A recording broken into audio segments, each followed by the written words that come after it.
Hey everyone, how are you? চলে এলাম আরও একবার ফ্রেজাল ভার্বসের উপরে ভিডিও নিয়ে। যে সিরিজটা আমি কন্টিনিউ করছি সেই সিরিজের আজকে 4th ভিডিও। তো এই ফ্রেজাল ভার্বস তোমরা জানো দৈনন্দিন জীবনে ইংলিশে কথা বলা থেকে শুরু করে লেখালেখি করা সমস্ত ক্ষেত্রেই এর ব্যবহার অনেক হয়ে থাকে। তোমরা যারা ইংলিশে একটা ইমপ্রুভমেন্ট আনার চেষ্টা করছো অবশ্যই তোমাদের সবার আগে যেটা কনসেন্ট্রেট করার ম্যাটার সেটা হলো ভোকাবুলারির উপরে একটা দখল তৈরি করা। শব্দ ভাণ্ডার, ইংলিশের শব্দ ভাণ্ডারটাকে আরও বেশি শক্তিশালী করে তোলো। আর তার জন্য ভীষণভাবে দরকার ফ্রেজাল ভার্বস সম্পর্কে জেনে রাখা। ফ্রেজাল ভার্বের মাধ্যমে বিভিন্ন রকমের অর্থ, বিভিন্ন রকমের শব্দগত অর্থ আমরা বুঝিয়ে থাকি এবং সেই জন্য বেশ কিছু ফ্রেজাল ভার্বস আছে যেগুলো যদি একটু কষ্ট করে মনে রাখার চেষ্টা করো দেখবে তোমাদের ইংলিশটা বলা এবং লেখা অনেক অনেক সহজ হয়ে গেছে।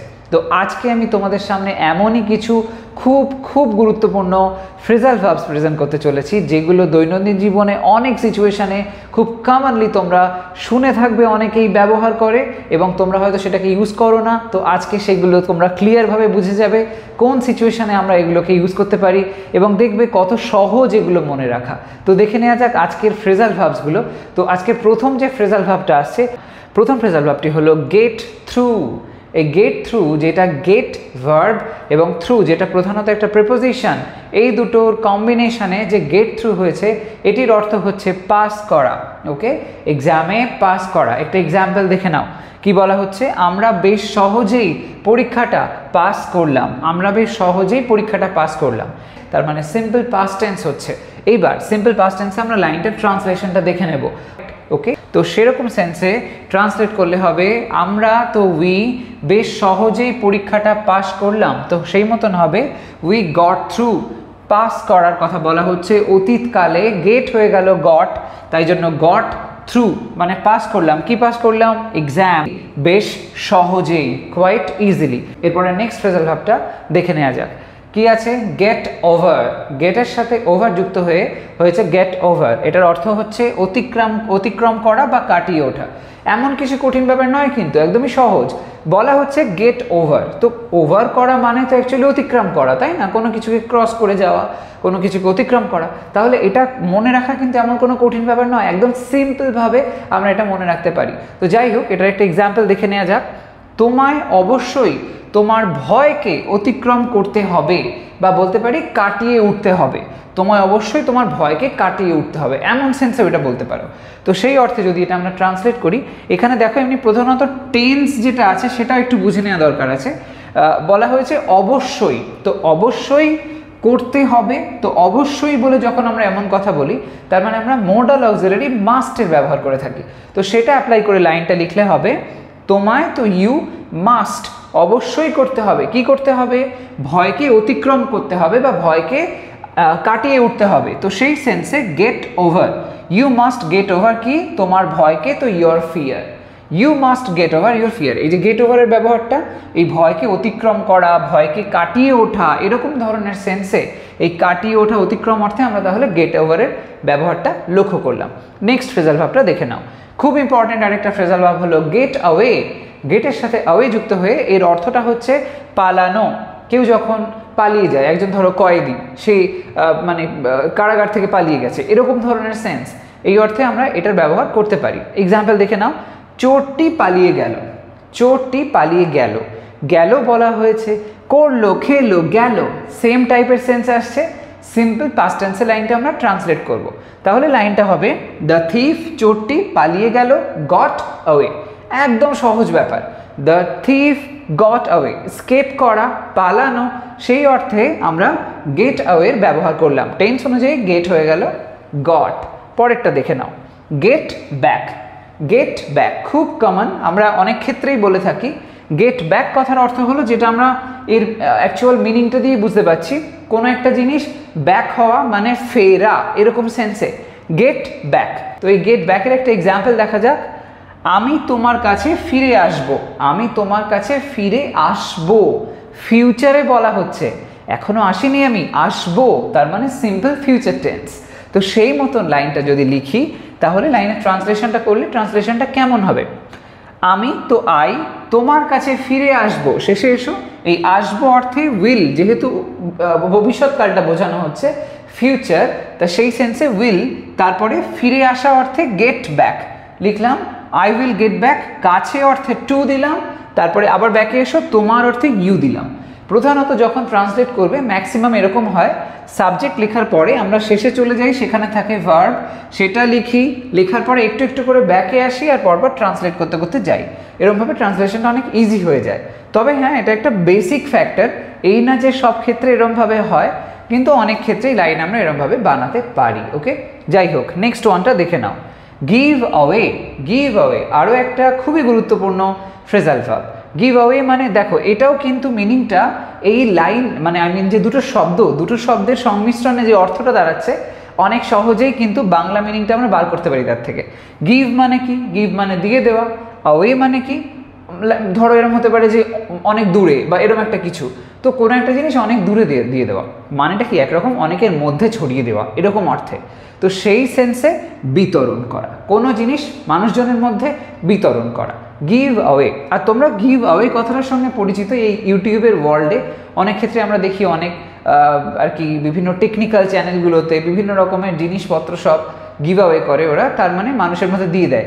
মোবাইলের হয়তো একটা শো করছে যেখানে দেখাচ্ছে নতুন একটা মোবাইল মার্কেটে এসছে, তো যে কোনো একটা প্রশ্ন করলো, যে উত্তর দিতে পারবে তাকে সে দিয়ে দেবে, সেটা এরকম সেন্সে ওই টাইপের যে অর্থটা বোঝায়, প্রিটি মাচ সেম বলতে পারো। ওকে, তো গিভ অ্যাওয়ে বলতে বিতরণ করা বোঝায়। ওকে, তো এবার আমরা এটাকে ব্যবহার করব। লাইন দেখে নাও।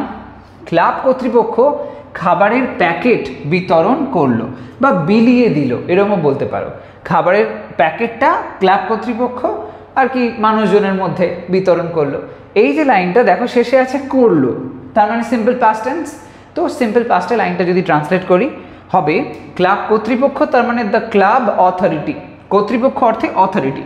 শেষে চলে এসো, লেখা আছে ভার্বটা, বিতরণ করলো, তার মানে গিভ অ্যাওয়ে ব্যবহার করতে হবে। সিম্পল পাস্ট টেন্স, তাই গিভ হয়ে গেল গেভ, তারপরে অ্যাওয়ে।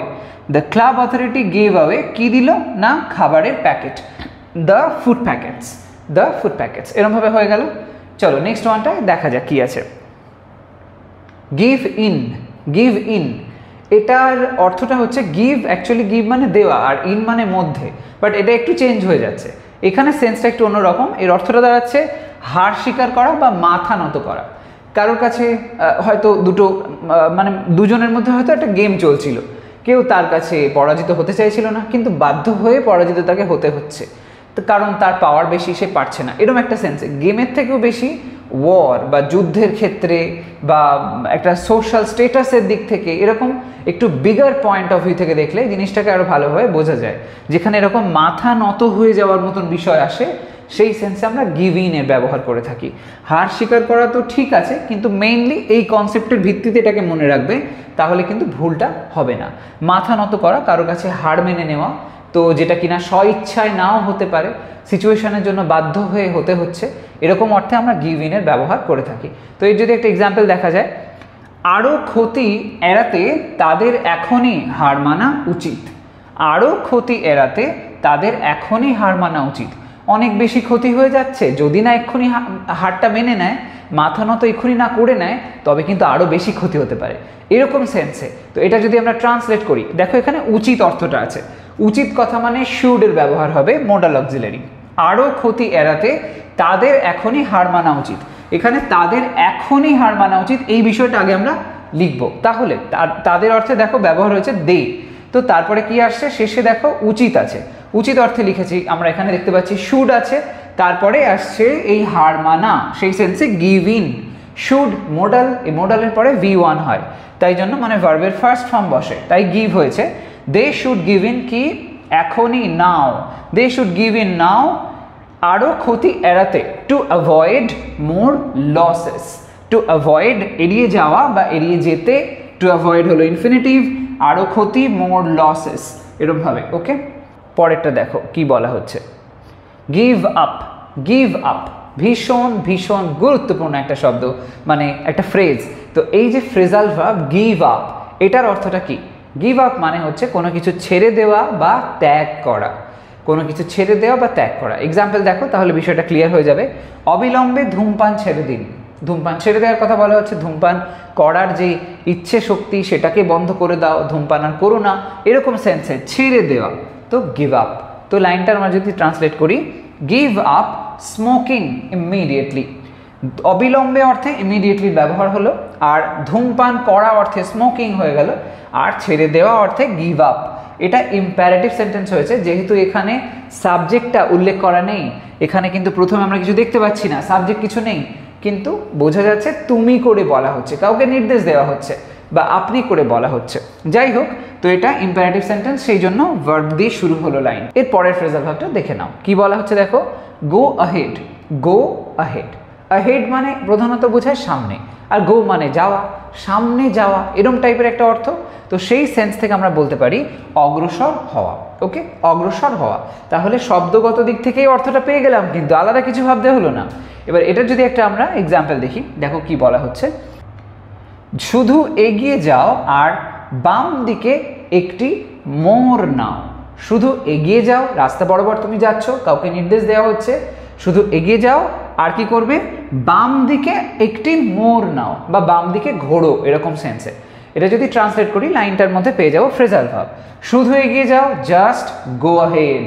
শুধু এগিয়ে যাও, জাস্ট গো আহেড, অ্যান্ড এবং বাম দিকে একটি মোড় নাও, and take a left turn. Okay, and take a left turn. তাহলে এখানে গো আহেডের ব্যবহারটা দেখতে পেলাম। ওকে, এটা তোমরা আরও এক ধরনের সেন্সেও বলতে পারো, কাউকে হয়তো ইন্সপায়ার করছো, মোটিভেট করছো যে তুমি এটা করতে পারবে, গো আহেড, এগিয়ে যাও, এরকম সেন্সেও এটাকে ব্যবহার করতে পারো। Okay, go on. Actually go on এটার সাথে, এই সেন্সটার সাথে আমরা অলরেডি পরিচিত। আমরা এর আগে দেখেছি ক্যারি অন, এই ফ্রেজাল ভার্বটা, যার অর্থ হচ্ছে চালিয়ে যাওয়া। তো ক্যারি অন মানে যদি চালিয়ে যাওয়া বোঝাতে পারে, অন দিয়ে যদি সেই প্রগতিটা বোঝানো হয়ে থাকে, তাহলে গো এর সাথে অন যোগ করলে গো মানে যাওয়া, আর অন সেন্সে যদি আমরা সেই প্রগ্রেসটাকে বোঝাই, তাহলে এখানেও তো চালিয়ে যাওয়া বোঝাতে পারে। তাই জন্য গো অন, ক্যারি অন, এই সমস্ত জিনিসগুলো সবেতেই আমরা দেখি এই চালিয়ে যাওয়া জাতীয় অর্থ আসে। তো গো অন মানে চালিয়ে যাওয়া। এর যদি একটা এক্সাম্পল দেখে নেওয়া যায়, কি বলা হচ্ছে দেখো, নাটকটি 2 ঘন্টা ধরে স্টেজে চললো। অর্থাৎ কাজটা মানে নাটকটা কন্টিনিউ হয়েছিল, হওয়াটা কত সময় ধরে নাটকটা হয়ে গেল না, বলা হচ্ছে 2 ঘন্টা ধরে। একটা সময়কাল বলে দেওয়া হয়েছে, আর আমরা জানি যখন একটা কোনো এরকম সময় বলে দেওয়া হয়, এত সময় ধরে কাজটা চলেছে, এই সময় থেকে কাজটা চলেছে, এরকম টাইপের ব্যাপার, তখন আমরা পারফেক্ট কন্টিনিউয়াস টেন্সের ব্যবহার করি। এবার যে সময়কালটা, এটা যেহেতু চললো মানে অতীতকাল, তাই জন্য পাস্ট পারফেক্ট কন্টিনিউয়াসে আমরা লাইনটাকে বলতে পারি। তাহলে ট্রান্সলেশনটা হবে, দ্য ড্রামা, নাটকটি, হ্যাড বিন গোয়িং অন, চলছিল বা চললো কত সময় ধরে, ফর 2 আওয়ার্স অন স্টেজ, স্টেজের উপরে। এখানে এই যে গোয়িং অন, গো তার সাথে আইএনজি হয়ে গেল, এটার মানেটা বোঝাচ্ছে তাহলে ওই চলা সেন্সটা। তাহলে দেখতে পেলে কত সুন্দরভাবে আমরা ফ্রেজাল ভার্ব ব্যবহার করে লাইনটাকে বানাতে পারলাম। এরপরে যেটা আসছে গো আপ, এটাও খুবই সিম্পল একটা মিনিং। আপ মানে আমরা জানি প্রধানত উপরে ওঠা, এরকম একটা ব্যাপার। তো গো আপ, উপরে যাচ্ছে মানে হচ্ছে বৃদ্ধি পাওয়া, এরকম অর্থে আমরা, বা বেড়ে যাওয়া, এরকম অর্থে গো আপের আমরা ব্যবহার করে থাকি। তো এর একটা এক্সাম্পল দেখে নাও, সবজি কেনার খরচ বাড়ছে। সবজি কেনার খরচ বাড়ছে মানে বর্তমানে সবজি কেনার জন্য যে খরচটা সেটা বাড়ছে, নিয়মিত সেটা অনেক প্রাইসটা বাড়ছে। তো এই সেন্সে যদি লাইনটা আমরা ট্রান্সলেট করি, the expense of buying, expense মানে খরচটার কথা বলা হচ্ছে। তো দ্য এক্সপেন্স অফ কি না, কেনার খরচ, অফ বাইং কি কেনার কথা বলা হচ্ছে, সবজি, তাই জন্য vegetables. The expense of buying vegetables is going up, আস্তে আস্তে ওটা দামটা বেড়েই চলেছে, এরকম সেন্সে খরচ বাড়ছে, তো গোয়িং আপ। তো আজ তবে এইটুকুই, আশা করি তোমরা এই ভিডিওটার মাধ্যমে অনেক কিছু ইম্পর্টেন্ট ফ্রেজাল ভার্বস জানতে পারলে এবং এগুলোকে তোমরা অবশ্যই দৈনন্দিন জীবনে ইউজ করবে। তো এভাবে নিয়মিত লাইন্স বানাতে থাকো। কোথাও কোনো কনফিউশন হলে আমাকে কমেন্ট সেকশনে জানাতে ভুলো না। চলে আসছি আগামী দিন আরও একটা ইন্টারেস্টিং কনসেপ্ট তোমাদের সামনে প্রেজেন্ট করার জন্য। সবাই ভালো থাকো, সুস্থ থাকো, বাই বাই।